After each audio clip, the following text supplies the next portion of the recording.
All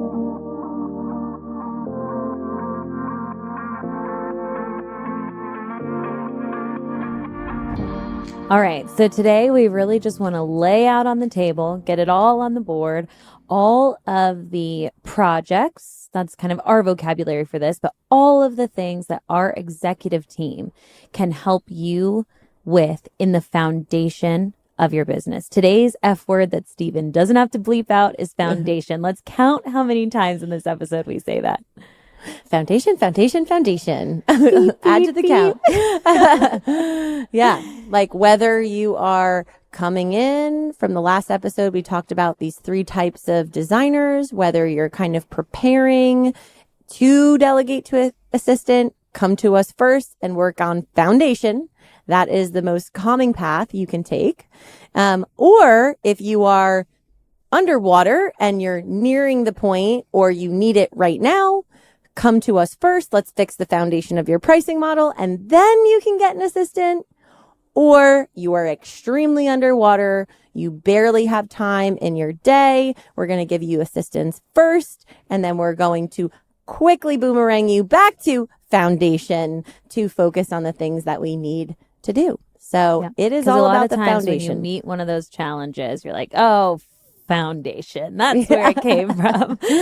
So this is all of the ways that our executive team support that.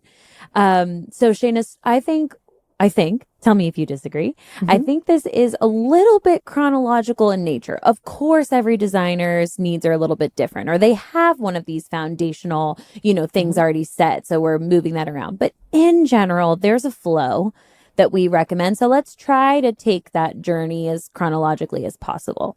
So kick us off. First stop on the bus is the sales.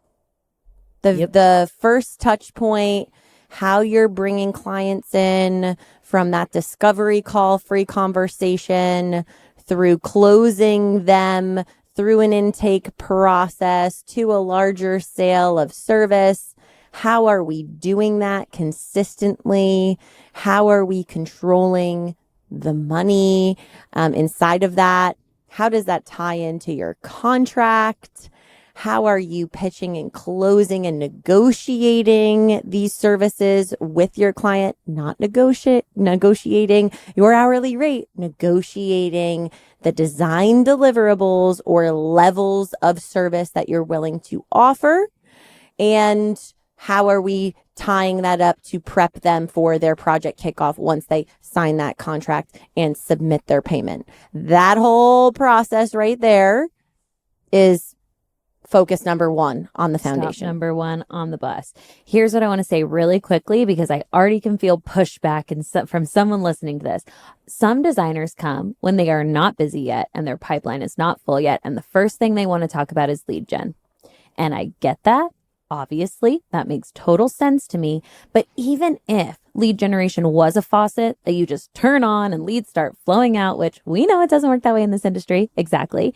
But even if it was, let's say we turn that faucet on and you don't have all this foundation in place, you are not going to be happy with the journey that those clients take with you, with the way that those projects play out, with the profitability at the end of that, with the boundaries that you're setting. And you're going to come back wishing that faucet could turn off because these projects aren't going in a way that is inside your control. So this really does belong at stop number 1. Yeah. And here's the reality of that lead gen. We're just going to be a whole other episode on this as well, because I don't want to go too into the weeds with it. But, lead gen starts with you. You are the lead generator. Your mouth, what comes out of it is the sales you meet, the hands that process. You shake. How you speak about your services, yourself. So through this conversation of the sales, and yes, there's work on the pricing model and the contracts and the logistics of it. We're working on how you talk about your services. We're working on how you close someone in 30 minutes to somewhere between $1,200 and maybe $400 if you have that flat fee intake process to this greater level of sale.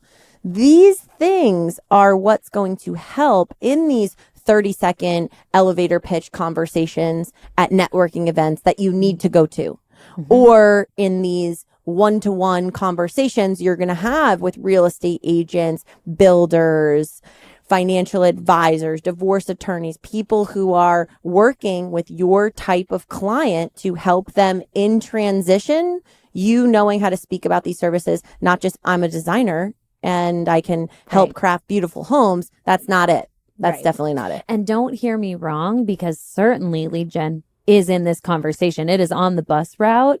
But I just wanted to kind of get ahead of that thought process that I think a lot of designers come thinking backwards of what we recommend and what we've seen feel most successful. Because certainly, like Shayna, as your fractional CEO, talking about how you're tracking these deals and this referral partnerships on my end and the marketing and lead gen. Yes, we are totally going to get there and make sure you feel clear on your strategy with that. But we're starting at stop number one on the foundational bus. And we really see the pricing model as the nucleus, as Shayna would say, of everything that, spreads out from there. Yeah.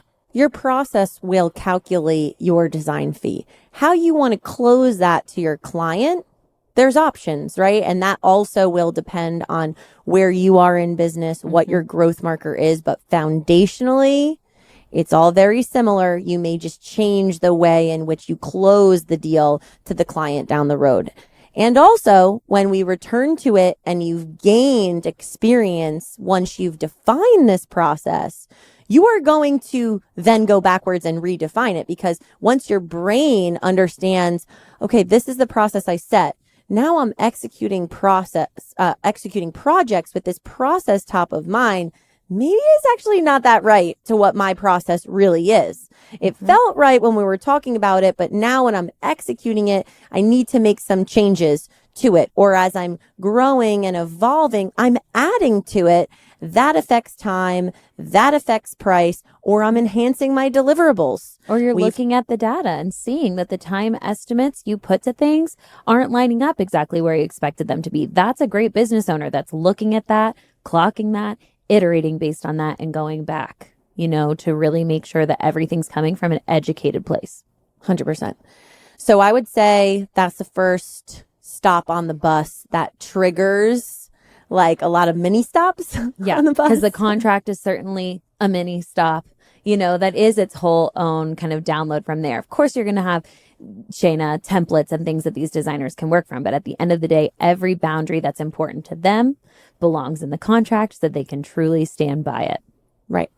And so naturally, what comes next after we kind of define these things, how we price and close. And I like to focus on that, quickly first, so that very next opportunity that comes in, we're able to implement right away. Because the next stop on the bus is about enhancing the visual experience to the client throughout your closing process. And you might not have that, right? A really strong salesperson doesn't necessarily need informational documents being sent, like welcome packets. Your client onboarding and intake journey, your client experience from their very first interaction, whether that's that website contact form till the day that they sign the contract. This is what we're kind of talking about now. How branded that's going to be, how much automation versus manual touch points is going to be locked into all of that, what kind of documents and guides and that you're sending that client throughout that. Are you scheduling digitally? Are you still picking up the phone and scheduling? There are so many variations of what this looks like based on you, your team, what's going to work for you, what you know about your target client. So it's not to get locked into like what exactly this journey looks like, but to understand the importance of that and how it is in direct communication with how you're selling those services and everything that Shayna just talked about. Yeah. And again, it matters where your growth marker is, because in the beginning, when you're available and you have time to kind of do it all, these types of sends don't feel essential, because if you're strong in sales, you will carry the whole process without anything. What these deliverables are going to do is reinforce what you're saying throughout the conversations, prepare you that when you get busy and need support in the sales process, you can have a process that an individual can support that can also buy you time and feed clients information instead of questioning you what's next. And it definitely makes you look a lot more professional. And lastly, organized for your team and prepared to delegate. Because if you don't have those intake questionnaires where you're collecting the baseline of information and taking them on a journey through your intake, you're at that initial consultation where you're defining style and color and these kind of big picture items. If we don't have all of that in the beginning and we're cutting that out and then you're plugging into support when that project closes, the reference point is next to none for who that client is, for all the information you have collected with your client. Now your team really knows nothing, and there's nothing to point them to what the client actually spoke about, what they're interested in, etc. So we do craft process throughout that onboarding journey. Absolutely. And another one is just the reinvention of the wheel and the exhaustion that leads to. I have clients who literally every time a lead comes in are just rewriting that first email live in real time. And that's not everyone's skill. Like, we can in time do better than that and really have a system set in place that requires so little mental effort from you, so little time from you until they have at minimum purchased that first consultation, because if you're spending tons of time on every single proposal, steps 1 and 2 on the bus have already saved you so much time and headache and heartache through that process. It's going to feel way better. Yeah. In that project, you've got email templates, questionnaires, welcome packets, investment guides, maybe schedulers, FAQs, automatic follow-ups, so you don't have to do that anymore. Well, that's going to a higher level growth marker, right? This process takes a journey. You have a simplified approach if you're just running this through yourself, and a light level of enhancement. Then you're preparing to integrate support into the process. So now we're building out a more in-depth process with questionnaires and informational documents to send the client. We're creating a process that your assistant is going to be manually sending these things and following up. And then that higher level growth marker is we're going to automate that process and cut out the time you're going to spend to pay an assistant to support you through that. And you don't have to be a massive, project volume to think automation. I think that's like a stigma, and it does. Of course, it helps volume, but also it just simply reinforces process and it's a AI admin, on your client onboarding. You do that foundation one time. More and more what people are expecting. A lot of designers are like, well, I don't want it to feel like an automation, or personal is so important to me. And that is great. And in your templates, we're certainly going to work on that, making sure it's branded, making sure it still feels like it comes from you. But people are more and more online now. People expect that instant gratification of you are confirmed for that. Like, this is your receipt for your, people are used to instant responses, and you as an individual cannot be held accountable to being instantly responsive to these people. And so I think that if you're leaning back a little bit and hesitating about that idea of automation, there are ways that it can be done very tastefully and still give your prospective clients and your current clients what they're expecting from their experience with you. Yeah.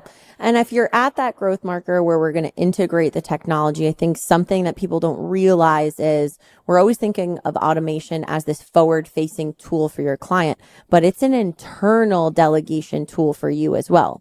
You can have a very concierge approach where that automation to the email is just that instant gratification of an email saying this human is going to be calling you and contacting you within 24 hours to schedule your appointment. And the automation and the value of it for that team is all the internal things. The second that client pays, there's an internal email fired off to whatever admin you want to contact this person that says, hey, this person signed and paid, and here's their phone number. Here's Right. their, yeah, totally. Exactly. Here's what they said, their ideal project timeline. It, like, you can even fire off the specific details you want that admin going over in the discovery call, whatever it is that looks like. We don't need to go into weeds of all the different variations of exactly how this is done. But the idea is to give you that peace of mind that automation is on a spectrum, and we can really make it work for you for the pain points that you have through this process that is taking valuable time that really shouldn't be you until they have, paid to have you there for a consultation. And that's important. Yeah. So sales, right? Onboarding process, all the deliverables and informational journey that you take that client on. Now we've gotten the bus kind of past that stop, right? Yeah. We've controlled the money. We've closed the client. We've collected necessary information. We're organized and ready to go, whether you're pushing it manually or you're at that level where you're automating and your process is locked. Now, next steps. For me, next steps looks like all of your internal project templates. So what we've just focused on is the front end of the sales. Now we've closed the client.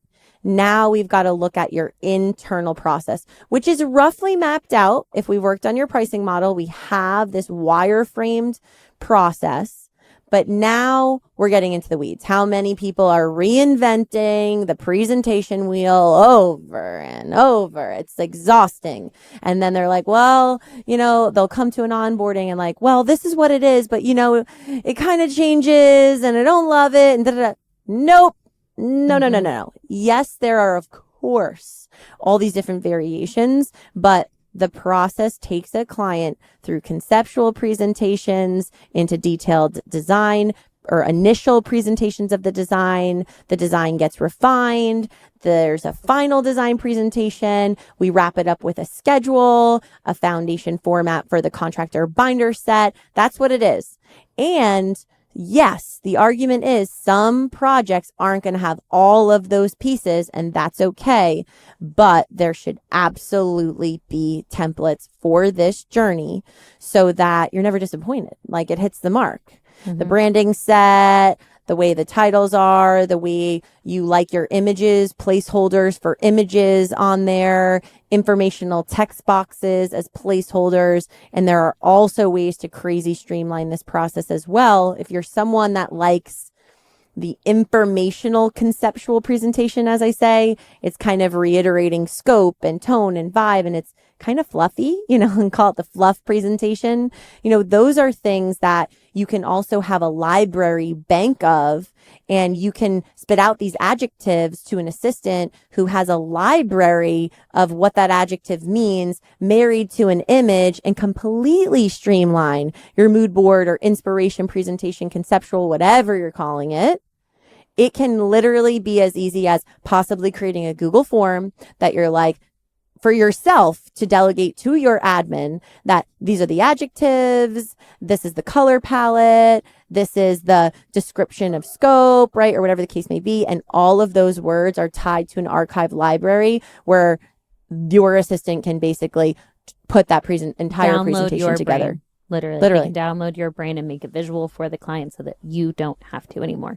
And one other real reason for templates, because we know those designers who every single time they're doing it a little bit differently because they're in Canva and they're visual aesthetic people. And so it becomes the whole idea of a template is that when you make a change, when you decide to do it differently for one client for whatever reason, it's because of an educated choice that this would be a better fit for this client. But that mental exercise doesn't have to happen every time. We've settled on a template that you love, that represents you, that represents your business. And if you're making a change, it's very intentional.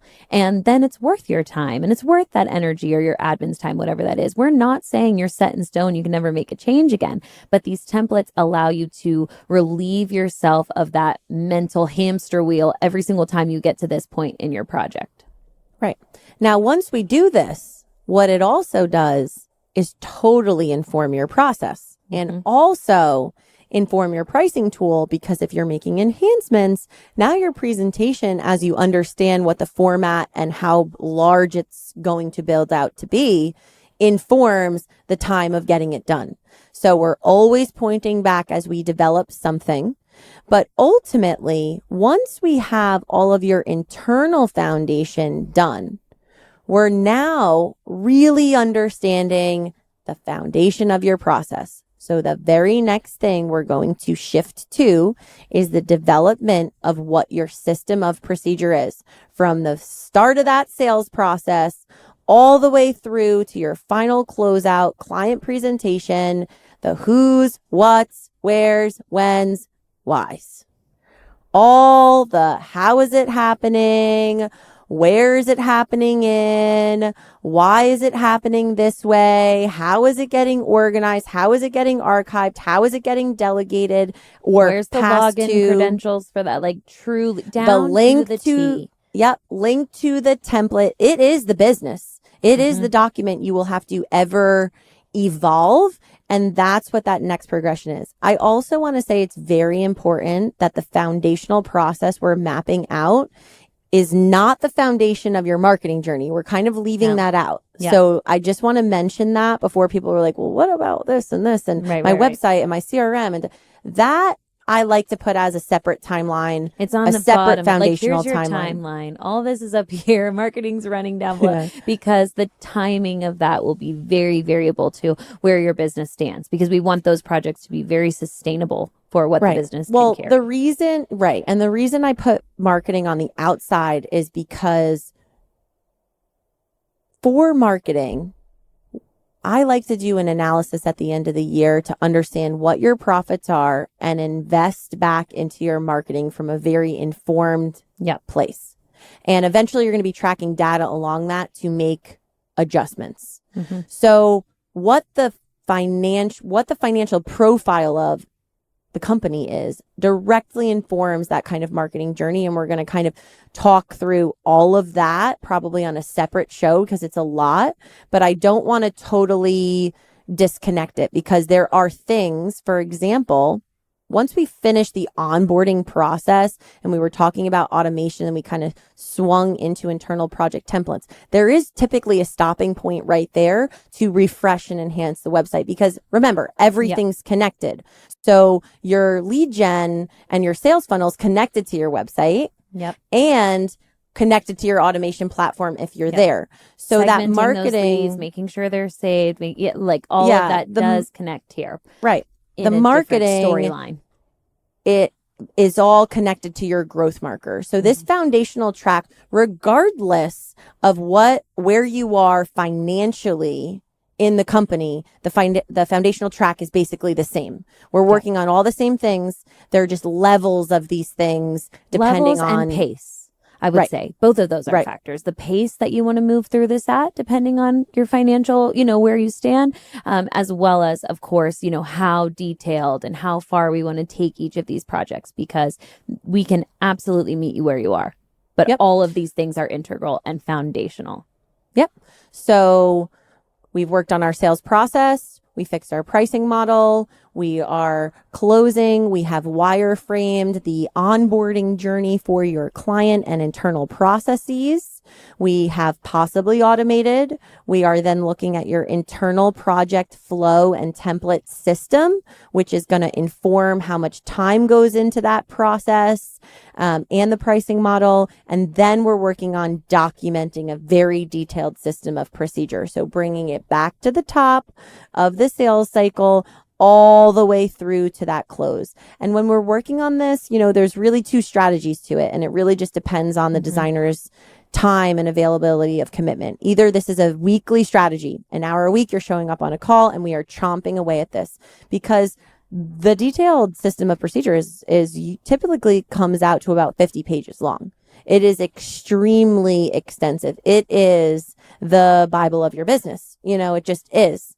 And so you're either working on that an hour a week with a coach and we're doing it live on the call, or you're putting in about an hour and a half bi-weekly and saving about an hour of execution time for your executive to be able to execute on deliverables. But this is an ongoing forever strategy that, yes, will be heavy in the beginning. And of course, we have templates and things to try and accelerate that process. But, we focus on it heavy. And then you have a lower commitment of time down the line to it, but you're always returning to it. And so that's probably your longest project build out, your longest timeline of commitment to really crafting the who's, what's, where's, when's, and why's of every single aspect of your business's process. Yep. And just to keep talking about like the different variables of how people approach this, another thing too, in levels that we can do and pace, some designers will start just with what they're delegating. let's create the really detailed system of procedures for everything that can't live in your head anymore because someone's actually going to be executing it. Eventually, we want to go beyond that because you need to document your business and step away from certain things. But we can start there so that your team has what they need to execute on your behalf. Yeah. And then you're going to rock in that for a little bit, right? Because you have to execute on your processes to ensure that they're working in whatever you held yourself accountable to, you can actually hold yourself accountable to. And so, and we love this as the reference point because if something's not going well, then that's the very first thing we're looking. Did the assistant follow the procedure? And did the owner follow the procedure? Mm-hmm. And sometimes, it's the owner who is not holding themselves accountable to submitting their time log to allow the process to fully execute to the assistant. And that's okay. It's not every time, if we were going to lock a process one time, it was going to be perfect. I mean, I'd be charging a lot more for that. But the reality is we're still learning to discover who you are as a leader and how you're going to juggle growth and how you're going to balance everything.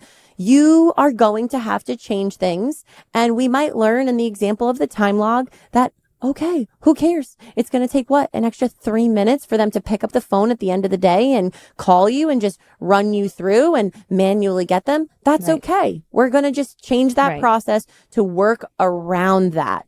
And so that's why that written documentation is so important. Once we've gone through it a few times and you're building in volume, then we lock in that task manager, an extra layer of technology like an Asana, a Monday, a Notion, a Programma, and take that whole process and go now automate it so that when that contract is signed and closed, Zapier just zaps it over to whatever project management software you're using, and the entire templated process is there, programmed, ready to go. And at that point, you probably have an operations officer running assignments and things like that, but your process is totally streamlined. And that's really the end game we're looking at. And a lot of times we catch people who they're not even delegating to assistants yet, and they're focusing their time on the end game. Waste of time. Total waste of time. Because managing Asana is going to feel like a whole other job title for you. Like, there are certain things that when you put them in the right order will create relief for you. And there are certain things you're doing that are actually causing additional burden to you. That's not what we want for you. So taking you through this foundational journey is really about getting you what you need at the right points in time to free yourself up, to make you replaceable inside the parts of your business where you should be replaceable. Yeah, totally agree. And so that really is the end goal. I feel like we could probably give a really rough wire frame of that marketing journey that's happening inside of this foundation. Yeah. And I think saying end game feels very final, but let's not forget that after that, there is still that accountability and meeting, all those common topics that need to be touched on consistently. The deal tracker for referral partnerships, project tracking for your close rate, for your profitability, financial goal setting and tracking against that, optimizing your team, continuing to look at how you're delegating and if that's been successful and how we could further optimize that, and ongoing marketing strategy calls and things like that. So beyond foundation, there are also the foundational things you have to continue to check in on if you really want to be making choices and tracking data and doing everything from a place of understanding how your business is performing. Yeah, true. I mean, this is the core foundation that you're always going to return to. So it never stops. But through that foundation, right, I think what you're talking about is all these kind of coaching topics. They're not really, like, we're talking about project foundation, right? But through establishing project foundation, there's also all these kind of like coaching topics that typically come up, or accountability calls that will need to happen. You mentioned the accountability calls, right? Like the data tracking, the deal tracker, all these things that hold you as an owner accountable to key performance indicators to climb you to your goals, right? We have the consistency of the gym gets you the abs. The consistency of showing up in your business gets you business growth. That's just what it is. And along the way, there are topics that come up. And so those are good ones to definitely throw out, because there's technology audits that happen all the time throughout this. Am I using the right technology? I'm paying for this subscription, and this subscription. Where do and they we're overlap? like, go meet with Samantha. Totally. Yeah, Samantha knows everything, you Wait, know. You're paying for Calendly and Dubsado? Did you know that Dubsado does scheduling? There are limitations. What's important? I mean, geez, there are so many things. Yep. So whether we're simplifying, enhancing, auditing, changing, because you know what's going on, we also have conversations of product, which is a huge one. Some people are coming with a knowledge base of wholesale. Some people aren't. Some people have a knowledge base of custom. Some people don't. That pricing margin is all over the place, which is totally normal in the beginning, but we need to create structure and systematize so that in your written system of procedure, when we're notating procurement, these standardized markups, whether you're going to have a spreadsheet of all vendors or whether you're going to have a constant markup that gets passed to you and then you make the final edits and break the consistency of that process. As you're going through that written documented process, these are the topics that come up, and then whoever is most relevant or strongest in those topics, we seat you with that executive to have that conversation. When consistency is there, there's also things of looking at the data to increase profitability in what you're doing, right? So a client right now, Brianna Williams, she does a lot of staging. It's a very fast pace, like she's staged in like 2 weeks. And so what we're doing is looking at the volume of her sales and just isolating a couple different categories where we can take her margin from 20% to at least 50%, if not higher. And helping her, connecting her with some of my resources that go beyond the wholesale level and looking into some bulk purchasing, so that her margins could be hopefully closer to 75% in certain categories. So depending on where you are, we're always returning to profitability. Can we work smarter and not harder and absorb more profits out of a project? And then loads of other topics, I feel like come up just throughout no business defining is that exactly process. the same. They're every single challenge, but it comes back to that foundational consistency of continuing to challenge yourself to look at how things are actually performing, be critical with yourself or where you need to make changes, be courageous to iterate when you need to cut things, to let something go when it doesn't work, that is still foundational. I feel like that's showing up for that coaching and accountability. Yes, we think of it differently as these projects that you kind of like work on and then iterate on, but it is still part of that foundational benefit of having that executive team around you. Yeah. And lastly, I think what wraps up all of the foundation is just like that mentality support. I can't say how many times that someone's been like, I just feel so much better after having this conversation with you. It is that support. It is that strategy, that conversation back and forth. We're never people to be like, this is the one way. No, there's multiple ways that things can get done. It's a sounding board to ping pong the pros and cons. And it's also, I'll always say, we're not here to focus on the things that are succeeding. We're here to fix everything around that's not. So it doesn't matter if it's something different than maybe we're advocating on this podcast. If it works, it stays, especially if profitability is controlled. Don't care. Really don't care. Because that's what it's about. Yeah, absolutely. And that's what I think a lot of designers kind of talk themselves out of. I just had a client yesterday email me like, okay, this was going to be my response to a client. I don't want her to be upset. I'm going to give her 2 free hours of sourcing time and I was like, wait a second. Nan, I feel like Nan would allow me to say her name. Nan, I love you so much. I'm so glad I was able to talk you out of this. I'm like, is this a difficult client or a client who's expressed any dissatisfaction? Like, why are you starting with, here's my free time? This was outside of your control that you did nothing wrong here. Let's recraft this email this way. And she literally emailed me back like, oh my gosh, this was so much better. My client didn't even blink. I'm so glad I just had someone to bounce this off of before I sent something that was reactive or selling myself short. And that goes to that mentality thing too, like having someone else in your corner with your best interest at heart. And if that client had responded and been upset, then you do the apology, then you throw out some gives, but But really having someone stand behind you and cheer you on too, I think is a whole other side of the value of having a team behind you. Yeah, I couldn't agree more.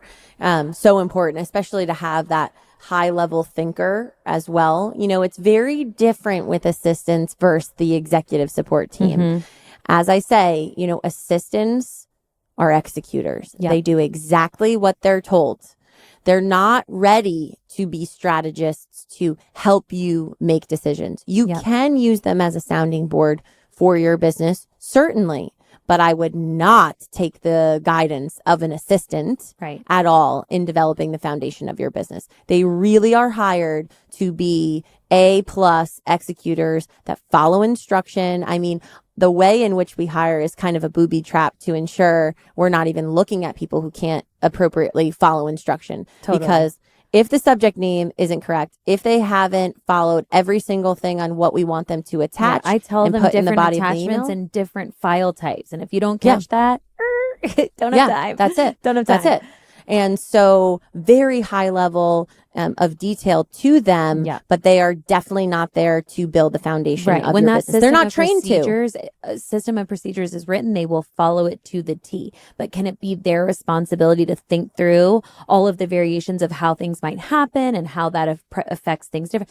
No, we wouldn't recommend that. Again, like, not to say you can't talk to your assistant about strategy, but just remember those strengths and weaknesses. And that's where it really, and you know, let's give this example. We had an interior designer ask their assistant for something. Their assistant goes off and creates this big spreadsheet and, you know, is doing this whole exercise. We had a template. We had something we could have plugged in. Like, that's on us and our communication with our team. We've addressed that. Always, you know, always come to us. But that's a perfect example. You're going to get someone who's reinventing the wheel with you, which is exactly what this foundation is hopefully helping you avoid. Yeah, for sure. Anything else that you would want people to know about this foundation of the business, the journey that the bus is taking, to kind of wrap this up? Yeah. Don't stop the bus because you get busy. Straight up. You know, if you are trying to grow, the bus never stops. So don't build yourself out of being the business owner. There are necessary things you have to do on a daily and weekly occasion that are non-negotiable, even if you are busy. If you become busy and you pull yourself out of the foundational things of the business, this is why you ebb and flow. This is why you have crazy high peaks and crazy low valleys, because you are not showing up consistently to take in leads consistently. And so as a result, all of these projects will start closing out around the same time. And then you panic and you're like, oh my God, I'm slow. And then your brain does the wrong thing and starts getting feared, right? And it does return to foundation because you're like, lead gen, I got to talk to people. I need to find the next job, But it's panicking. It's not taking advantage of that time to learn the problem. The problem is that you've pulled yourself out of the business. You need to lock in a routine that holds you accountable to the foundation of that business and start putting support around you so you stop bailing out on yourself and having these crazy highs and crazy lows, because you are the one establishing it. You're doing it. When you have the right support around you, you will give yourself that freedom to work equally, or at least close to equally, working on your business as the owner of your business, as the CEO of your company, and working in your business as hopefully the principal designer, that high level inside your projects. That's our vision of success for you. That's where you're irreplaceable. We want you to consistently have the time to be both. As we wrap up today's episode, we hope you're feeling inspired to take a closer look at the foundation of your business. Reminder, building strong systems and processes isn't just about organization. It's about giving yourself the freedom to focus on the creative work you love. No matter where you are, whether you're just starting to put those foundational pieces into place or you're really ready to refine and scale, know that you don't have to do it alone. Our executive team is here to support you every step of the way, helping you turn overwhelm into clarity and chaos into confidence. To make it even easier, we've put together a free one-page guide that outlines the key foundational steps we've covered today. You can get your free copy by joining our email list at fordesignerbusiness.com/subscribe. And if you're ready to talk through your next steps or just want some personalized guidance, we'd love to talk to you. Visit fordesignerbusiness.com to schedule a free call with our team or check out the show notes for a direct link. Thanks again for joining us on For Designer Business. If you enjoyed today's episode, help us grow this amazing community of like-minded designers by taking a moment to rate, review, and subscribe wherever you're listening. And remember, we're cheering you on as you create the business and the life you've always envisioned. Until next time, keep designing and keep dreaming.